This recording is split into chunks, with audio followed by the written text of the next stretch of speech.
Now, the title might seem mean-spirited, I'm aware, but I can assure you that I'm a fan of the series. Today we'll go through my journey on each Invincible season, including the Eve Special, and discuss what I enjoyed and how I felt about them each respectively. Afterwards, I'll go further in depth to explore more topics such as Mark and Nolan's characters and what makes the series so interesting, yet on the other hand, what holds it back from being a generational show. Now, let's not waste time any longer and jump right into my experience and thoughts on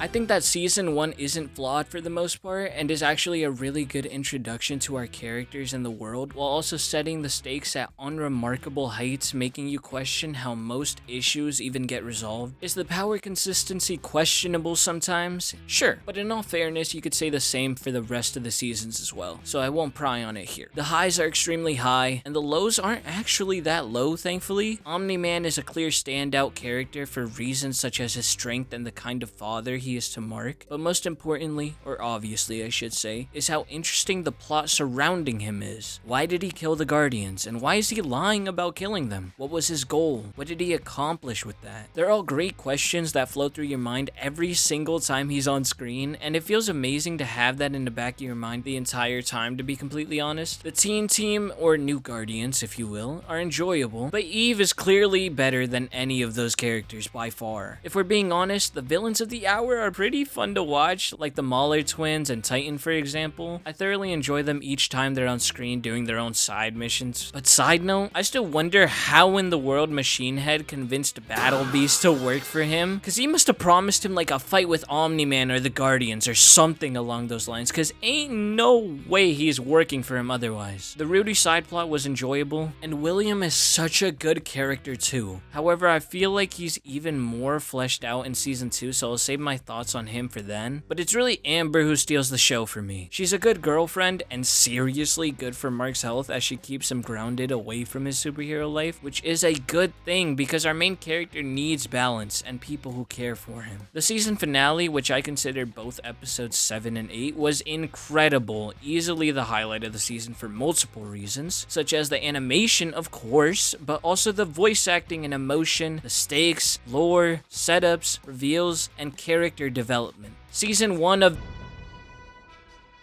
has everything you could ask for and does its job at setting up the universe and its characters so gracefully. Season 1 was nothing less than a solid 9 out of 10. Invincible's AtomEve Special was actually so fire. I won't lie though, I did watch this special episode after catching up to the series, so I kinda saw it out of order, but I'll still include it next simply because it released prior to season 2 yet after season 1. Automatically, with Eve having such a tragic yet distinct backstory, she becomes one of my favorites. Again, respectfully, everybody, if this is your first introduction to me, then just know I am a sucker for a good backstory. So Eve's backstory being that good and interesting definitely had me like a dog on a leash. Val is a terrible friend, by the way. I know the story does that for obvious purposes, but I cannot stand people who act like how Val did in their situation in the treehouse. That scene literally gave me flashbacks to X-Men Days of Future Past all over again. And listen, I understand Val was scared, but to the point where you stop being friends? I think that despite nobody in Eve's life understanding her, the fact that she'd still rather become a hero who saves than a villain is so telling of who she really is, and you can't help but adore it. As for the Erickson Brandyworth plot, it was actually really good with reasonable stakes for the kind of story being told. The fight on the highway Eve had against her siblings was done beautifully, I thought. It perfectly demonstrated what kind of a hero Eve is, even when in the face of danger, while also adding more tragic depth onto the situation. It probably also had some of the best animated moments in the series in my opinion, but that's a topic for later on in the video. And I respectfully love the entire sequence in the lab, continuing on to the emotional moment that happens afterward with the reveal that it's been Eve's birthday all along. For an episode so simple, it kept me so hooked the entire time to the point where I was actually kind of bummed out there isn't a season dedicated to her upbringing.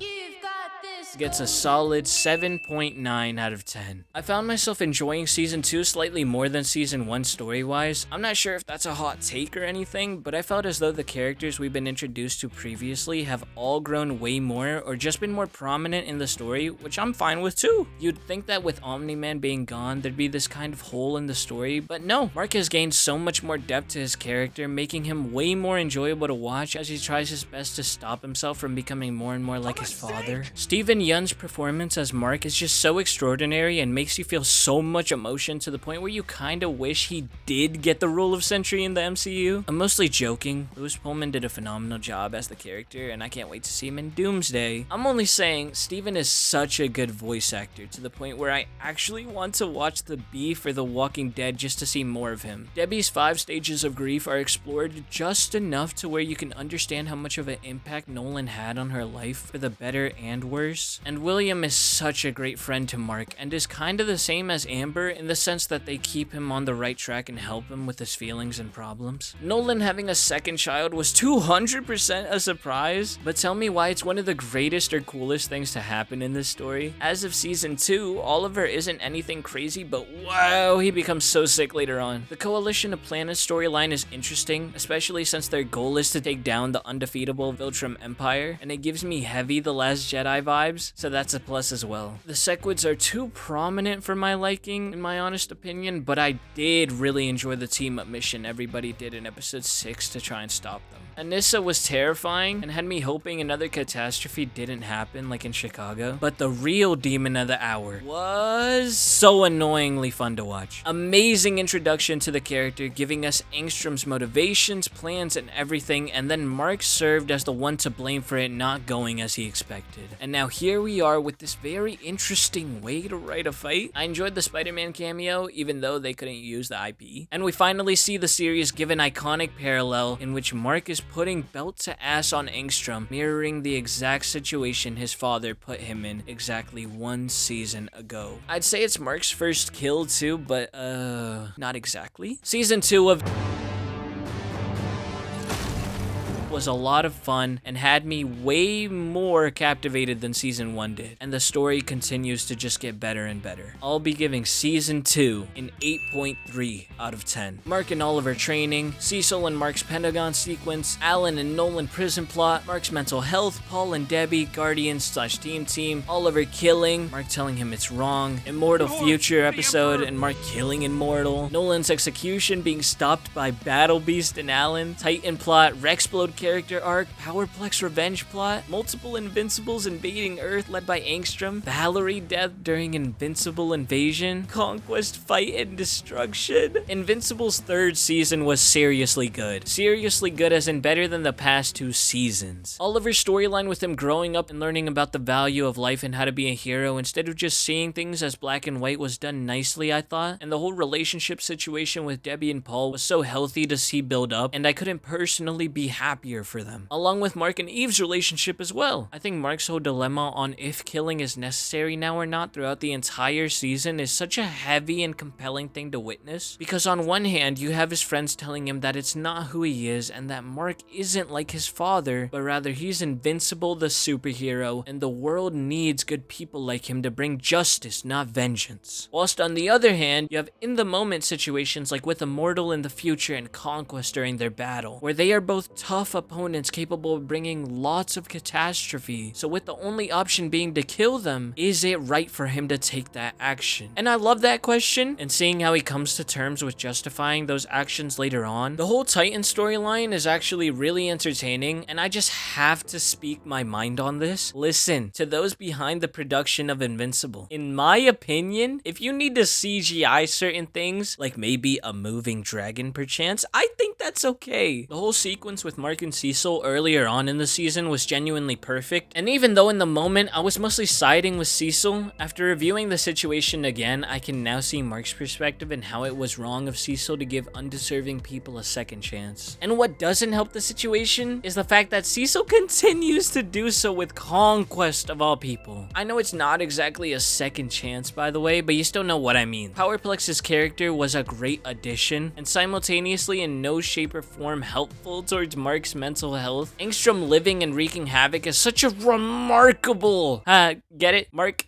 Invincible? Remarkable, but also what he does is remarkable. Get it? It's like a triple entendre. Get it? Phase 1 was so sick to see play out, but it's so unfortunate that it unbelievably led to Rex's demise. I won't lie and act like he was my favorite character. He wasn't, but it was still so pleasant to see him grow as a person and mature while doing his best as a hero. And him defeating, I'm sorry, wait, am I reading this right? Goggles Vincible? Well, his sacrifice was very noble, and I'm glad he went out on his own terms instead of dying in a sorry way. The finale was golden and probably had some of the more appealing looking animation sequences to date. By this point, I was ready for this Viltrumite plotline to take off. So I loved every second of Mark and Oliver's fight with Conquest and couldn't wait for the next season. Luckily, to keep me invested in that plotline even more, the Alan, Nolan, and Battle Beast prison break kept me fed throughout the entire season meanwhile. So after all that exposition and action, I'm gonna be giving season 3 of an 8.8 out of 10. Season 4, starting off with Mark getting his first official kill ever, really sets the tone for how drastic and emotional this season or section of Mark's life is really about to be. Nolan's backstory was amazing, and the Coalition of Planets plot with Alan was genuinely hilarious. Alan and Nolan are undoubtedly one of the best duos in the series. The reveal that Thetis was behind the Scourge virus and is the reason the Viltrumites are in the position they're in now was shocking to me, because even though he's a rebel, I did not expect him to be the cause for their demise as a civilization. If you were to ask me if I thought Titan was gonna be a recurring character, I would have replied no. But here we are, 4 seasons in, and he's still here kicking. Also, yes, I did catch the parallel between him and Mark beating on people for the sake of their family's well-being. Nolan's interactions on Earth with Mark, and especially Debbie, were extremely necessary for both of their characters. And there's a heavy comparison I want to make with Nolan's story/growth I'll be touching on more specifically later in the video. The Viltrumites attacking their vessel and leading into a Conquest versus Mark Part 2 was pure peak. Of course, the others fighting were exciting to watch too, but there's no contest. Their fight absolutely stole the show entirely. I thought the author taking Nolan, Mark, and Oliver out of the fight was an interesting story choice, but that it did pay off with some extra character building along the way, and also made for a great return moment filled with belt to ass. By far, apart from Mark and his story about accepting himself and choosing his role in the world, the Viltrumite plotline is the most interesting thing in this show currently. Even Mark's relationship is definitely a standout too, but my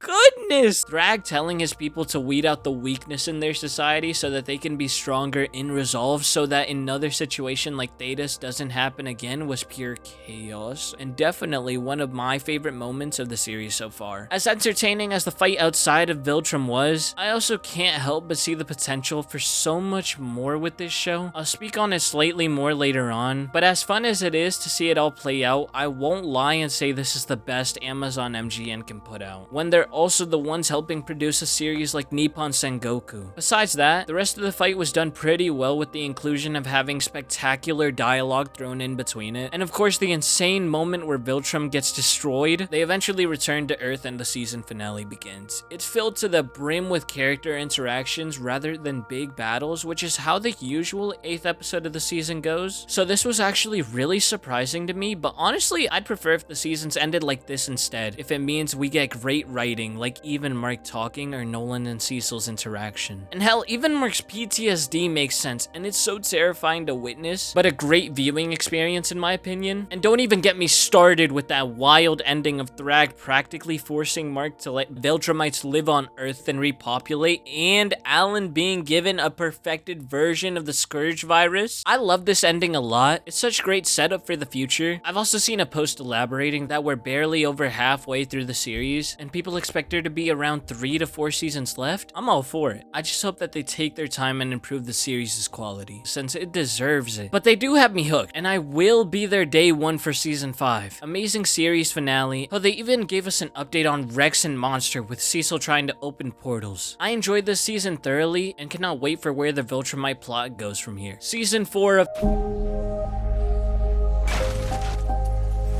was really good, and even with its random filler episode that had better sequences of animation than the other episodes, it gets a big 8.9 out of 10. Real quick, before we continue this experience, if you're still here and enjoying the experience, I'd appreciate if you all dropped a like on this video, and if you've stuck around this far, comment wobbly to let me know you made it halfway. As far as I'm concerned, Mark has had 2 relationships, and Amber does not get enough credit. I like her as a girlfriend more than Eve, but that does not mean Eve is a bad love interest either. I'm simply saying I vividly remember the internet shitting on Amber being Mark's girlfriend before season 2 came out, even though Amber did nothing but be understanding, loving, and caring and accepting of Mark. Even though Mark was an objectively bad boyfriend to her, due to him having to be a superhero and carry out duties for Cecil. Eventually, a choice had to be made and brought about one of the best scenes in the show to date, which is thanks to the talented Zazie Beetz and Steven Yeun for bringing such a heartbreaking scene of Mark and Amber breaking up to life. As for Eve, Eve is an amazing girlfriend to Mark too. As for being her own character, well, I mean, that's another story. She's accepting of Mark's faults similarly to Amber, but on a more understanding and appreciative level, since she knows what it's like to be in his shoes. And what makes Eve and Mark's relationship so real is the hardships that they go through. Like when Eve is pregnant, but decided not to keep it due to her not being ready. Stuff like that happens in relationships, and 100% makes the story feel more real and makes them feel more real. The villains in this show were nothing to write home about, which is ironic, because that's exactly what I'm doing. But really, I mean, the Reaniman turned out to be pretty cool, but Sinclair himself was just okay. Doc Seismic, Mr. Liu, the Sequids, like, come on. I know there were easy and great standouts like the Mahler twins, Angstrom, and Off-Brand Tombstone, but these villains were... They were so mid! Apart from Battle Beast, none of these 7-Eleven pizzas are doing anything, and what gets me is that half the time, Mark lets his ass get beat by these frauds. But let me be clear, I've solely been talking about the villains of Earth. These Viltrumites are no joke. Impressive speed, insane strength, with Conquest being my favorite one so far. I think Thrag is fire, but I honestly need to see his story progress more, but he's definitely on his way to overtake Conquest as my favorite of the Viltrumites. The Viltrumites are easily better than the fodder down on Earth like the, Devil Dino. So I'm glad the story is slowly gravitating more towards them, because in my opinion, that side of the story is 10 times more interesting than Cyber Skull and his League of Trash. I just think the grounded plot isn't enough for this series anymore, or at least maybe it could be, right? But they'd have to make it super interesting like Angstrom's plot for me to gravitate more towards that again. But while we're on the topic of villains, I have to make this a section in my video. The destruction in this series is insane. And I'm talking like Man of Steel levels of insane. I'm not comparing Invincible to Superman, by the way. I'm just saying the amount of times a building or car has been destroyed in this show is probably more damage total than what the Avengers did to Sokovia in Age of Ultron. And I think people do intentionally turned a blind eye to this fact. Maybe since it's animation, it seems more playful and fun than a realistic looking truck of gasoline exploding or a city falling. But I can assure you it's just as bad, if not worse. Including everything, that certainly does bring me to my next point, which is Mark's mental health. That just so far has been depleting over time due to everything like relationships, school, his father, Chicago, Cecil, dinosaurs, him being unaware of Eve's situation until after the fact, Angstrom, Russ Livingston, Powerplex, Thrag, Anissa, eventually, which I know about thanks to the spoilers online. Like, this man really has it terrible. The world should feel lucky this is the one verse he doesn't join his pops in taking over the Earth and is actually trying to be a hero. Well, I mean, sometimes. I commend Mark for actively trying, even though his life and position objectively sucks currently. He's strong-willed and has great people around him keeping him sane. I believe Mark is a true hero. He's definitely not the best one, nor top 10, maybe not even top 20, 30, realistically, but he is a hero, and I can respect that, especially given what he's been up against and how he thinks and tackles the situations he casually gets himself in. The Guardians of the Globe help Mark a lot out too, and suffer during their own fights as well. I think they're very sorry as heroes, but as characters, I'd say they're definitely above average, with Robot and Rex being some of the better ones. I do hope Big Kirk ends up making that Rexplode spin-off someday, when it wouldn't be affecting the main series production. The rest of the Guardians are fine and have decent moments of personality, but apart from that, I wouldn't say they impressed me too much during this show. However, I still like them and can't wait to see them progress. Omni-Man's storyline, however, is a completely different tale. I never know where his story is going or what he'll do next. He's like Endeavor, but without the atonement aspect. I want Nolan to be on the right side of the story, and as of recently, he has been. But then he'll do something like not check in with his second son, and in return mess up all his efforts in the process. Nolan's so smart and idiotic at the same time, it's appalling, but for some reason you can't help but root for him to try and make up for what he's done. Is it possible? On Earth, who knows? But for the galaxy, yes! I love Debbie and feel so terrible for her given what she's gone through, but her perseverance and acceptance through it all is so inspiring to me, and I'm pretty sure everybody else watching too felt the same way. She's a true gem, and man, does it suck that Paul and her split apart, but I can only hope it didn't affect Debbie too negatively, and that she can soon find peace somewhere in this harsh story. But given Oliver's current state, I can only hope she doesn't blow up the moon in rage. And on the topic of Oliver, he's truly a great addition to the story and the lives of the Graysons, and I'm not sure what the general consensus about Oliver is, but I personally don't think he's a forced inclusion to the story, especially since he helps further the plot by giving Mark and Debbie another reason to be better and keep pushing forward, while also causing more tension between Nolan and Debbie than prior to Nolan leaving Earth. He's also the result of a messed up family situation, so who knows what that means for the future, but for now he's living proof of what an aspiring hero truly is. The negatives, the good, he's all of it. So I'm fond of his character and I'm grateful he's on this journey as well. But I do wonder if there's any repercussions of aging so quickly while also having Viltrumite blood in him.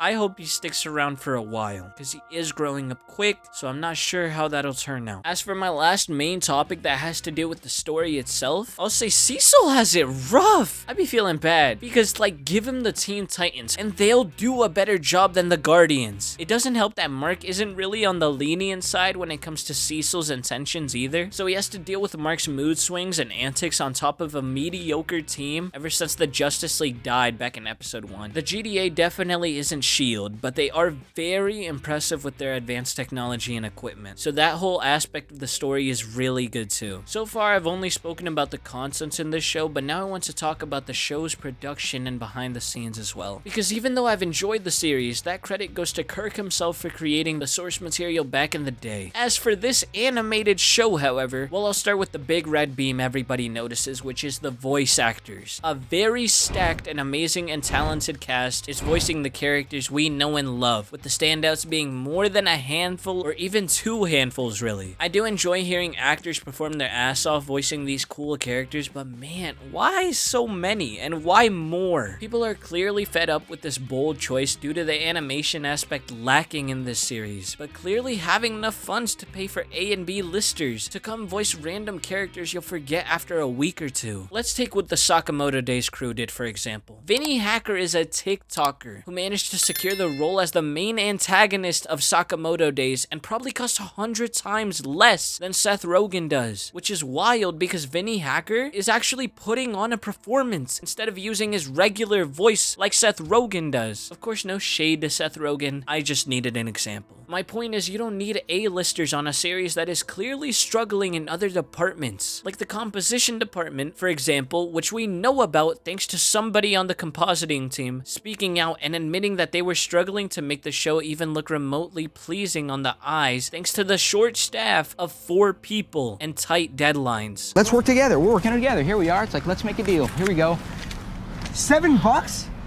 Are you fucking serious? This isn't enough for anything. What are you, a 6-year-old? All I have, man. It's all I have. To make my point even clearer, I'll elaborate and say that it should not be this way with an IP like it deserves the best team and management behind the scenes given how big the series has gotten. To Robert Kirkman, it's fine to have your friends voice acting on your Mona Lisa, but if you clearly have enough funds to spend on them, then can someone at Amazon MGM give you some help or hire some freelancers or give you a bigger team so that the series can be as amazing as it could be? I mean, a simple look at Twitter will show you countless animators who also happen to be fans of Invincible that I'm sure would love an opportunity to show their skills and be a part of the the actual process behind the scenes. I'm aware you might not want to take this route, even though there are so many insanely impressive people on there, but do something, man. I and other fans of the series want this show to shine, and it has the opportunity to, but everybody involved needs to lock in for that to happen. Because what is our thought process for having a dragon cycle stopping once it got closer to Oliver? Or Team Evil Invincible being so unexpressive when Stephen Young is trying his ass off? Or even the Herm episode ending up having the most consistent animation out of season 4. And please keep in mind that the Herm episode is currently the lowest rated episode of the series as well. And listen, Kirk, I've read your interview with the direct. I think it's fine if you continue to make original side quests. Just do them in a way where it doesn't take away resources from the main story, like how you mentioned with the Rexplode spin-off. If this video reaches anybody involved, don't take it as me undermining your work. I can imagine so many hours of stress, blood, and tears went into the making of each season, so I really do appreciate everyone involved. I just hope the workload gets lighter for those behind the scenes, and that a brighter, better looking show is on the way. As far as sound design and needle drops go, perfection. Everybody involved on the music side of things is snapping, including the one and only John Paisano, who has done work for Daredevil, Insomniac Spider-Man, Maze Runner, and Planet of the Apes in the past. Incredible talent all around, really making you feel every scene you're watching, having it come to life and kicking you in the stomach even more. As for the fan base, oh my goodness. My friend has shown me and informed me of a lot of what goes on in this specific fan base, and to give a comparison, I like My Hero, and liking that show means with having to accept a terrible fan base. So I'm not gonna use the fandom as an excuse to tear the show. What I will say is that from what I've seen, the fans are hilarious and unique with their jokes, cosplays, animations, and so on. So overall, a really sweet community filled with passionate fans. And then there's the side of the fandom I'm sure people don't want to claim, which is the side that is irredeemably irritating and disgusting. I'm pretty sure they don't even count as fans in all honesty, because how can you be a fan of something with so much depth and still be surface level stupid when talking about the contents in it? Like I said, I won't use this irremovable piss stain to shit on the actual series, but this is worth the mention because the community is amazing, from the fans to the voice actors. I thought Conquest was dead.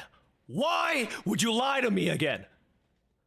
Mark, I swear that was his brother's side quest. No cap, on God, bro. So having to go through such idiotic takes, I can imagine, is incredibly annoying. As for my final statement on...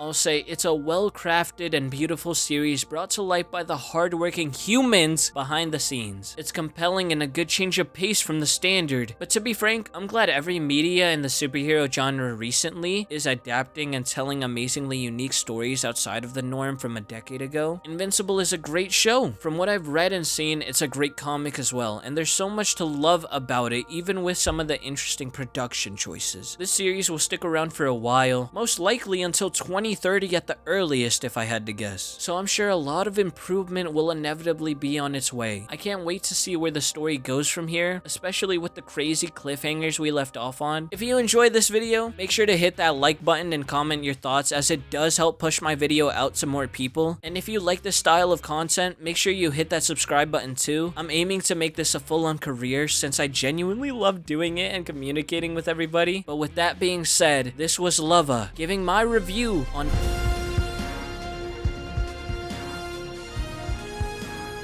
Yo, dude, did you see the new episode of Invincible just dropped? Dude, Mark was getting his ass fucking beat.